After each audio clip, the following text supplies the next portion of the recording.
আজকে হচ্ছে আমরা ইনকমপ্লিট ব্লক ডিজাইন বা আইবিডি এটা নিয়ে আজকে কথা বলবো। এবং এটার স্পেশাল, এটাতে দুইটা প্রকার আছে, একটা হচ্ছে ব্যালেন্সড ইনকমপ্লিট ব্লক ডিজাইন অথবা ইমব্যালেন্সড। তো আমাদের প্রথম যে বিষয়টা সেটা হচ্ছে ব্যালেন্সড। তো আজকে সেটা নিয়ে ব্যালেন্সড ইনকমপ্লিট ব্লক ডিজাইন নিয়ে আলোচনা করব।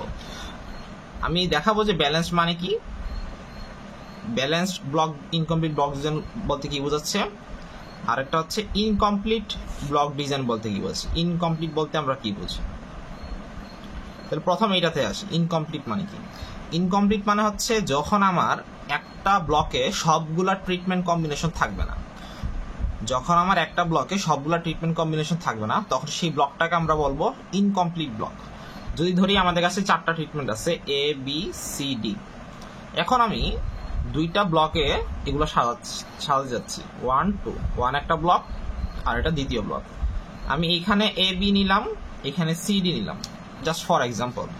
এখন এখানে কিন্তু আমার সবগুলো ট্রিটমেন্ট কম্বিনেশন নাই, সিডি কিন্তু এখানে নাই, সিমিলারলি এখানে এ বি নাই, তাহলে এই দুইটা ব্লকই কিন্তু ইনকমপ্লিট। যদি সবগুলো কম্বিনেশন আমার থাকতো এখানে, তাহলে তখন আমরা কি বলতাম যে ব্লকটা কমপ্লিট। ওকে, এখন আসি ইনকমপ্লিট ব্লক ডিজাইন কথা তো হইলো। ব্যালেন্সড ইনকমপ্লিট, ব্যালেন্স বলতে কি বোঝাচ্ছি? ব্যালেন্স বলতে বোঝাচ্ছি যদি আমার যদি 4টা ট্রিটমেন্ট থাকে, 1 2 3 4, আমার যদি ট্রিটমেন্ট থাকে 4টা, তাহলে আমি এগুলাকে যখন সাজাবো, মনে করলাম আমি এগুলাকে 4টা ব্লকে সাজাবো, এগুলাকে 4টা ব্লকে সাজাবো। 1 number block, 2 number block, 3 number block, 4 number block. এবং এমন ভাবে সাজালাম আমি জাস্ট লিখে দিচ্ছি, আমি জানি কিভাবে হবে এই কারণে আমি জাস্ট লিখে দিচ্ছি 1 2 3 1 2 4 1 3 4 3 4। এই যে আমি এইটা সাজালাম, খেয়াল করে দেখেন এইখানে কিন্তু একটা ব্লকে সবগুলো ট্রিটমেন্ট কম্বিনেশন আসে নাই, তার মানে এটা একটা ইনকমপ্লিট ব্লক ডিজাইন। প্রথম ব্লকে জাস্ট 1 2 3 আছে, দ্বিতীয় ব্লকে 1 2 4 আছে, ইনকমপ্লিট। এখন আরেকটা বিষয় এখান থেকে খেয়াল করতে পারি, 1 এবং 2 পুরা এই এখানে আমার ডিজাইনের লেআউটটাতে দুইবার আসছে একসাথে। 1 2 এই ব্লকেও একবার আসছে, এই ব্লকেও একবার আসছে, তাহলে 1 2 আমার দুইবার আসছে। 2 3 ও এখানে একবার আসছে, 2 3 এখানে আরেকবার আসছে, 2 3 ও দুইবার আসছে, 3 4 এখানে একবার, এখানে একবার, দুইবার। তার মানে প্রত্যেকটা ট্রিটমেন্ট অপর আরেকটা ট্রিটমেন্টের সাথে দুইবার করে আসছে। প্রত্যেকটা ট্রিটমেন্ট অপর আরেকটা ট্রিটমেন্টের সাথে দুইবার করে আসছে। তার মানে যেহেতু সবগুলো সমান সংখ্যক বার একে অপরের সাথে আসছে, তাহলে এটাকে আমরা বলবো ব্যালেন্সড। আর এই যে দুইবার করে আসছে, সেটাকে আমরা ল্যামডা দ্বারা প্রকাশ করবো। তাহলে এখানে ল্যামডা ইকুয়াল টু 2, এখানে ল্যামডার মান আছে, জানা আছে, যেটা হচ্ছে 2, যে একটা ট্রিটমেন্ট অপর আরেকটা ট্রিটমেন্টের সাথে পুরা লেআউটে কয়বার আসছে। ঠিক আছে, এবার আসি এখানে আরেকটা বিষয়, একটা ট্রিটমেন্ট কয়বার আসছে। একটা ট্রিটমেন্ট নিজে সিঙ্গেল ভাবে 1 2 3 বার আসছে, এখানেও 2 ও 3 বার আসছে, 3 ও 3 বার আসছে, 4 ও 3 বার আসছে, তাহলে সেটা হচ্ছে আর এর মান এখানে 3 বার, আর এর মান এখানে 3। একটা ব্লকে কয়টা এলিমেন্ট আছে? 3টা। ওইটাকে আমরা কে দ্বারা প্রকাশ করব, কে এর মান হচ্ছে 3। ব্লক কয়টা এখানে? 4টা ব্লক। তাহলে বি এর মান বি দ্বারা প্রকাশ করবো, কয়টা ব্লক আছে সেটা হচ্ছে 4। এবং ট্রিটমেন্ট কয়টা আমার এখানে? ট্রিটমেন্ট 1 2 3 4, 4টা। তাহলে ট্রিটমেন্ট হচ্ছে ভি দ্বারা প্রকাশ করি আমরা, সেটা হচ্ছে 4। এটা হচ্ছে মূল বিষয়, মানে জাস্ট একটা মোটা দাগে আউটলাইন হচ্ছে এটা অ্যানালাইসিস দেখাবো না আজকে। এখানে দেখাবো আমি হচ্ছে কিভাবে একটা বিআইবিডি লেআউট কনস্ট্রাক্ট করতে হয়। এখন বিআইবিডি লেআউটটা আমার বিভিন্ন রকম আসতে পারে, বিভিন্ন ভাবে এটাকে কনস্ট্রাক্ট করতে পারি আমরা। এখানে প্রথম বিষয় হচ্ছে আমাদের কিছু একটা এই যে বি ভি ল্যামডা আর এগুলোর মধ্যে নিজেদের মধ্যে কিছু সম্পর্ক আছে, রিলেশন আছে, যেটাকে হচ্ছে নেসেসারি কন্ডিশনও বলে, সেটা হচ্ছে এইগুলো। ঠিক আছে, যদি আমার কোনোটার মান দেয়া না থাকে, পরীক্ষার প্রশ্নে যদি কোনোটার মান দেয়া না থাকে, তাহলে এই রিলেশনগুলোর মাধ্যমে আমি যেটার মান আননোন আছে সেটা আমরা বের করে নিতে পারবো। এটা হচ্ছে এমআর ভুইয়ার বই, ফান্ডামেন্টালস অফ এক্সপেরিমেন্টাল ডিজাইন, অধ্যায় হচ্ছে ইনকমপ্লিট ব্লক ডিজাইন অধ্যায়টা, পেজ নাম্বার এটা হচ্ছে 390 সম্পর্কগুলো হচ্ছে। আচ্ছা ওকে, এটা গেল। এই সম্পর্কগুলো প্রুফও আছে, এগুলো বইয়ে সুন্দরভাবে বলা আছে। এখন আমরা আসবো যে কিভাবে বিআইবিডি আমরা কনস্ট্রাক্ট করব।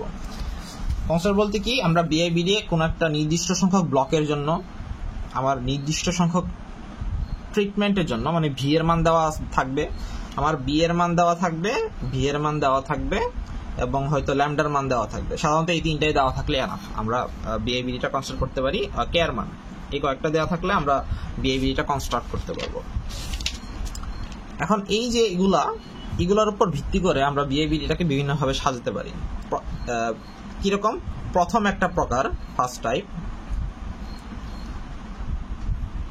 যদি আমরা বি এর যে মানটা আছে সেইটাকে এস স্কয়ার প্লাস এস এই আকারে সাজাতে পারি। Example, S square plus x বলতে কি, এস বলতে কি বলছে, ধরলাম আমার বি এর মান দেওয়া আছে 12, এখন 12 কে আমরা লিখতে পারি না 3 স্কয়ার প্লাস 3, তাহলে এখানে এস এর মান কত?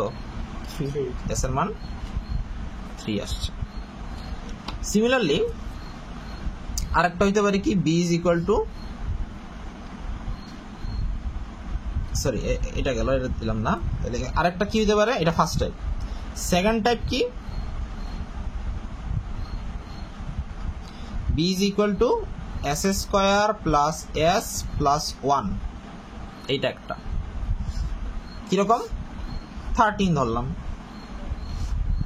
বি ইজ ইকুয়াল টু 13 বলে দিল, তাহলে এটাকে 13 কে কি লেখা যায়, 3 স্কয়ার প্লাস 3 প্লাস 1, ঠিক আছে? ওকে, তাহলে এখন এটা হচ্ছে first type, S square plus S আকারে থাকবে। এটা হচ্ছে second type, S square plus S আকার প্লাস 1। এখন বি যখন এইভাবে সাজানো যায় এবং বি যখন এইভাবে সাজানো যায়, এই দুইটার জন্য ভি কিরকম হবে, আর এর মান কিরকম হবে, এস কিরকম হবে, কে কিরকম হবে, ল্যামডার মান কত হবে, সেটা এখানে দেওয়া আছে। বি এর মান যখন এস স্কয়ার প্লাস এস, তখন ভি এর মান হবে জাস্ট এস স্কয়ার, আর এর মান হবে এটা, কে এর মান এটা ল্যামডা 1। বি এর মান যখন second type, S square plus S plus 1, তখন আর এর মান হবে এস, আর এবং কে এর মান হবে এস প্লাস 1, ল্যামডা মান 1, এবং ভি এর মান হবে বি এর মানের সমান। S square plus S plus 1 যখন হবে, তখন বি আর ভি কি হবে, সমান হবে। ওকে, এখন প্রথম টাইপে আসি, যে ফার্স্ট টাইপ যখন থাকবে, তখন আমরা ফার্স্ট টাইপটা কি, B is equal to S square plus S যখন থাকবে, অর্থাৎ আমাকে যখন বি এর মানটা বলে দিবে যে 12, তাহলে আমি S square plus S I এই আকারে সাজাতে পারছি, এবং তখন ভি এর একটা মান দেওয়া থাকবে, ভি এর মান হবে কি এস স্কয়ার মানে 9, 3 স্কয়ার, ঠিক আছে? তাহলে ধরে নিলাম এখানে বইয়ে যে প্রবলেমটা দেওয়া আছে আমরা সেটাই দেখব। বইয়ে প্রবলেমটা দেওয়া আছে, বি এর মান 12, তো এটাকে আমরা সাজিয়ে নিয়েছি 3 স্কয়ার প্লাস 3 আকারে। ভি এর মান এইটা দেওয়া আছে এস স্কয়ার, আর এর মান আমরা বের করেছি এখানে 4, কে এর মান 3, ল্যামডা 1, ঠিক আছে? এখন এস এর মান এখানে কি 3, এস এর মান যেহেতু 3, এই কারণে আমরা 3/3 অর্থগোনাল ল্যাটিন স্কয়ার নিব। কয়টা নিব? 3 - 1, দুইটা অর্থগোনাল ল্যাটিন স্কয়ার নেব। অর্থগোনাল মানে একটা ইন্ডিপেন্ডেন্ট হবে। অর্থগোনাল ল্যাটিন স্কয়ারটা কিভাবে নিব? আমরা নরমালি যেভাবে নেই, কিভাবে নেই, 3/3 একটা ল্যাটিন স্কয়ার আমরা কিভাবে নিই, 1 2 3 শুরুতে নিয়েছি, দেখা যাচ্ছে, তারপর 2 3 1, আবার 2 3 1 3 1 2, এটা তো ওকে। এখন জাস্ট কি করব, দ্বিতীয় রোটা নিচে নিয়ে গেছি, তৃতীয় রোটা উপরে নিয়ে এসেছি। খেয়াল করি, দ্বিতীয় রোটা এখানে এই যে এটা 3 নাম্বার পজিশনে চলে গেছে, এবং তৃতীয় রোটা এখানে 2 নাম্বার পজিশনে চলে আসছে। তাহলে এই দুইটা ল্যাটিন স্কয়ার একটা আরেকটার অর্থগোনাল, ঠিক আছে? এই দুইটা ল্যাটিন স্কয়ার আমরা ব্যবহার করবো। একটার নাম দিচ্ছি এখানে ওয়েলএস 1, আর একটা নাম দিচ্ছি ওয়েলএস 2। তো আমি ওয়েলএস 1 এবং ওয়েলএস 2 আমি একটু লিখে নিই। আচ্ছা, আমি এই পেজটা ইউজ না করি, এখানে লিখি। তাহলে ওয়েলএস 1 এটা লিখে নিচ্ছি আমি 1 2 3 1 আমরা নর্মালি যেভাবে ওএলএস কনস্ট্রাক্ট করি, ওএলএস মানে ল্যাটিন স্কোয়ার যেভাবে লিখি জাস্ট সেটাই লিখেছি, এবং এটার রোটা উপর নিচে করে আমরা অর্থগোনাল ল্যাটিন স্কোয়ারটা তৈরি করেছি। এই ক্ষেত্রে কিন্তু প্রথম রোটা সেম আছে, প্রথম রোটা দুইটার ক্ষেত্রে কিন্তু সেম, এটা সেম রাখতে হবে।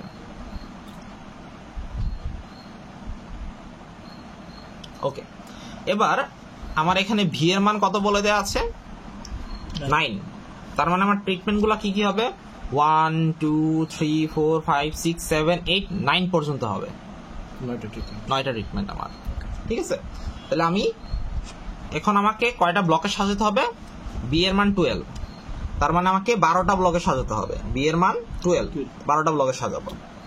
তাহলে আমি ব্লক নাম্বারগুলো শুরুতে দিয়ে নিচ্ছি 1 2 3 4 5 6 7 8 9 10 11 12, ঠিক আছে। দাগ দিয়ে নিই, যেগুলো ব্লক বোঝাচ্ছে। ওকে, এখন প্রথম ব্লকে কি থাকবে? 1 2 3, আমার লেখা স্টাইল দেখে বোঝা যাবে কি লিখছি আমি। 1 2 3 গেল, 4 5 6 7 8 9, আমার 9টা ট্রিটমেন্ট আমি লিখলাম। এটা গেল আমার একটা রেপ্লিকেশন ধরে নিতে পারি, একটা গেল আমার। আর এর মান কিন্তু এখানে 4। তারপরে এখানে কি হবে? জাস্ট আগেরটা ট্রান্সপোজ হবে। 1 4 3 নিচের দিকে, সরি 1 2 3 1 2 3 4 5 6 7 8 9, এটা আরেকটা গেল। আর আমার দুইটা রয়ে গেছে এরকম। প্রথমটার জন্য এখানে কি করব? এই ওএলএস 1 এর যেই পজিশনে 1 আছে, ওএলএস 1 এর যেই পজিশনে 1 আছে, এইখানে যে শুরু যেটা নিয়েছিলাম সেইটার 1 এর পজিশনগুলো খুঁজে বের করব। কিরকম? ওএলএস 1 এর প্রথম এইখানে একটা 1 আছে না, এখানে একটা 1 আছে, আমি এই পজিশনে যে আছে তাকে নিব। ওএলএস 1 এর এই পজিশনে একটা 1 আছে, তাহলে আমি এইখানে সেম পজিশন বরাবর কে পড়ছে? 6। এই 1 এর বরাবর কে পড়ছে? 6 না? এটা যদি এটার উপর ওভারল্যাপ করি তাহলে আমার কি হবে? 1 নিব, 6 নিব, এবং এইটার সাথে এখানে পজিশনে 8 আছে। তাহলে প্রথম 7 নাম্বার ব্লকে হবে হচ্ছে 1 6 8। বুঝা গেছে? ওকে, এখন ওএলএস 1 এর 2 কোথায় কোথায় আছে সেটা দেখবো। কে গেছে?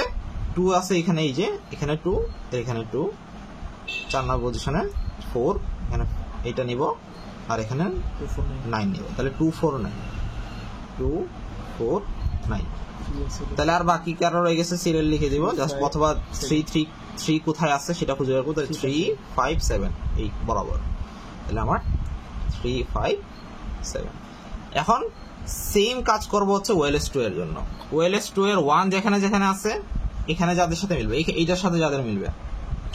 ওএলএস 2 এর 1 কোথায় গেছে আছে, তাহলে এই কর্নার বরাবর, তাহলে 1 5 9 যাবে প্রথমে, 1 5 9, তারপর হচ্ছে 2 6 8 বরাবর যারা আছে এটা আছে, তাহলে 2 6 8 2 6 7 2 6 সরি 2 6 7 2 6 7 3 4 8 3 4 8। এটা হচ্ছে আমার যখন এস স্কোয়ার প্লাস এস আকারে প্রকাশ করা যাবে, যখন আমার বি এর মানকে, অর্থাৎ ব্লক সংখ্যা কয়টা সেটার মানকে এস স্কোয়ার প্লাস এস আকারে প্রকাশ করা যাবে, সেইটার জন্য এটা।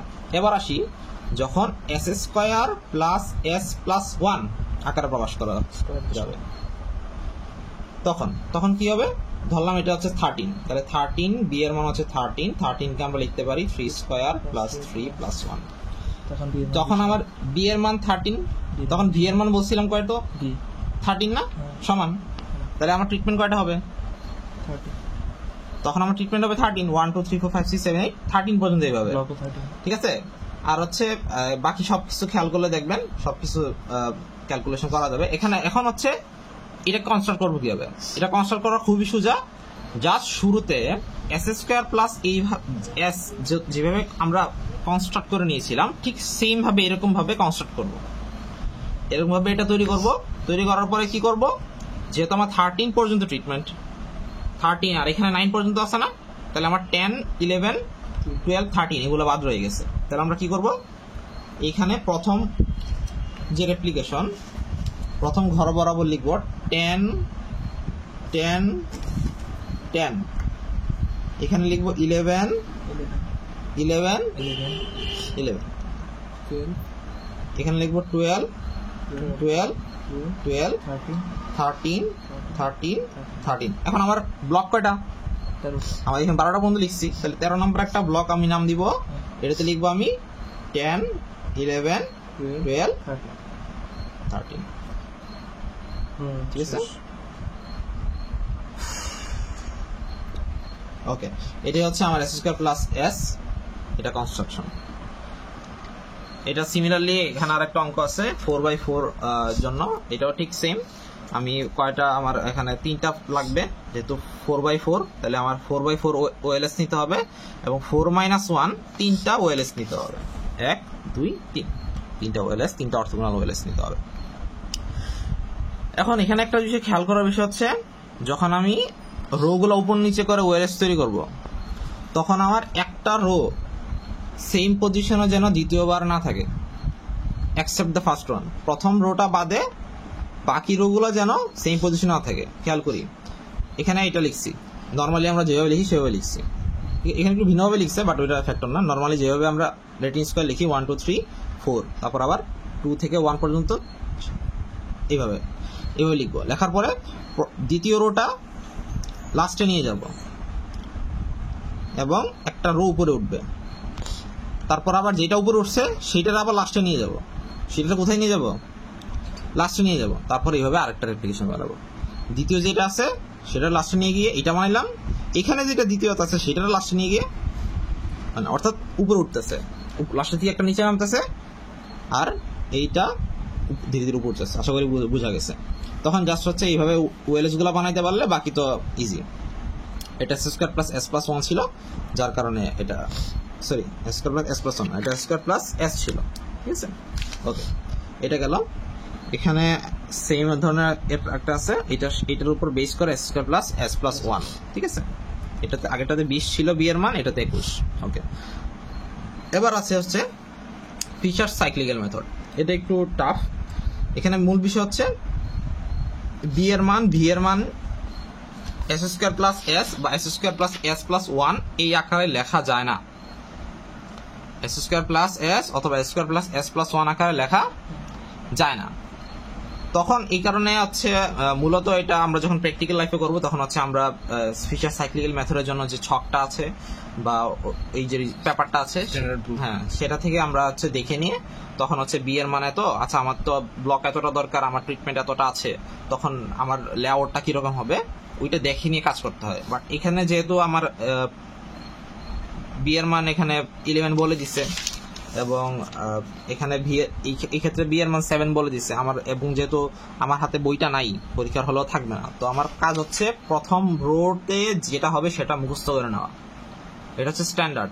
বি এর মান 11 এর জন্য, আর এর মান এর জন্য, এটা কি স্ট্যান্ডার্ড। ঠিক আছে, ঠিক সিমিলারলি বি এর মান 7, আর এর মান এত, ল্যামডার মান এতর জন্য এটা হচ্ছে স্ট্যান্ডার্ড। প্রথম রোটা মুখস্থ করে নিতে হবে। এখন প্রথম রো মুখস্থ করার পরে পরের কাজটা একদম সোজা। প্রথম রোটা লিখলাম, লেখার পরে নিচে এক যোগ করতে থাকবো। এখানে দ্বিতীয় রো 5 6 7 8 9 10 11 11 মধ্যে গেলাম, আমার বি এর মান 11 ছিল, আবার 1 2 3 4 6 ছিল, 7 8 9 10 11 মধ্যে আবার কমপ্লিট সাইক্লিক্যাল চলতে থাকবে, একবারই থাকবো নিচের দিকে এবং চলতে থাকবে। এটার জন্য সেম। এটি হচ্ছে বইয়ে থাকা বিআইবিডি কনস্ট্রাকশনের অঙ্কগুলো। ধন্যবাদ।